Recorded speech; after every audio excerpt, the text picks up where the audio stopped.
ఒకప్పుడు ఒక పెద్ద నదీ తీరంలో ఒక భారీ బెర్రీ చెట్టు ఉండేది.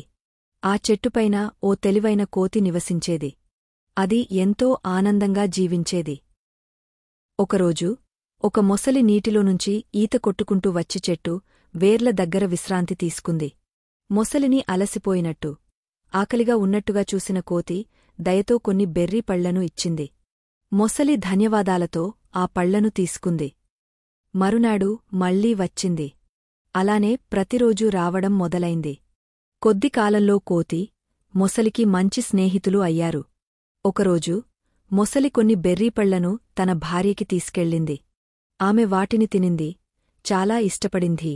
కాని కోతిని చూసి ఈర్ష్యతో నిండిపోయింది. ఈ పళ్ళు అంతగా రుచిగా ఉంటే ఆ కోతి గుండె ఇంకా తీయగా ఉండకపోతుందా? నీవు నాకు ఆ కోతి గుండె తీసుకురా అని మొసలి భార్య చెప్పింది. తరువాత రోజు మొసలి ఒక పథకంతో వచ్చింది. ప్రియమైన స్నేహితుడా, నా భార్య నిన్ను భోజనానికి ఆహ్వానించింది. రా, నా వెన్నుపైన కూర్చో, నేను నిన్ను నది పక్కకి తీసుకెళ్తాను అని చెప్పింది. ఆ మాటలు నమ్మిన కోతి తన వీపుపైకి ఎక్కి కూర్చుని మొసలితో పాటు వెళ్ళింది. నది మధ్యలో ఉండగా మొసలి కొద్దిగా మునగసాగింది. క్షమించు మిత్రమా, నా భార్య నీ గుండె తినాలనుకుంటోంది అని చెప్పింది. ఆ తెలివైన కోతి వెంటనే ఒక పథకాన్ని ఆలోచించింది. అయ్యో, ఇది ముందే చెప్పాల్సింది కదా! నా గుండె చెట్టుపై మర్చిపోయాను. నన్ను తిరిగి చెట్టుకు తీసుకెళ్ళు, నేను తీసుకొస్తాను. బుద్ధిహీన మొసలి అది నిజమని నమ్మి తిరిగి చెట్టువైపు ఈదసాగింది.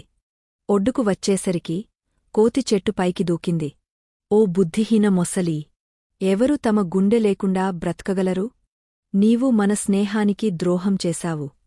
ఇకమీదట నీమీద నాకు నమ్మకం లేదు.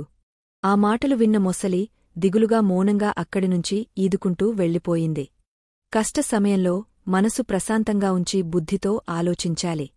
నిజమైన స్నేహితుడినికి ఎప్పుడూ ద్రోహం చేయకూడదు.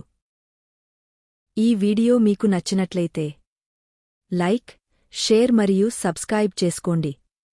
Thank you for watching.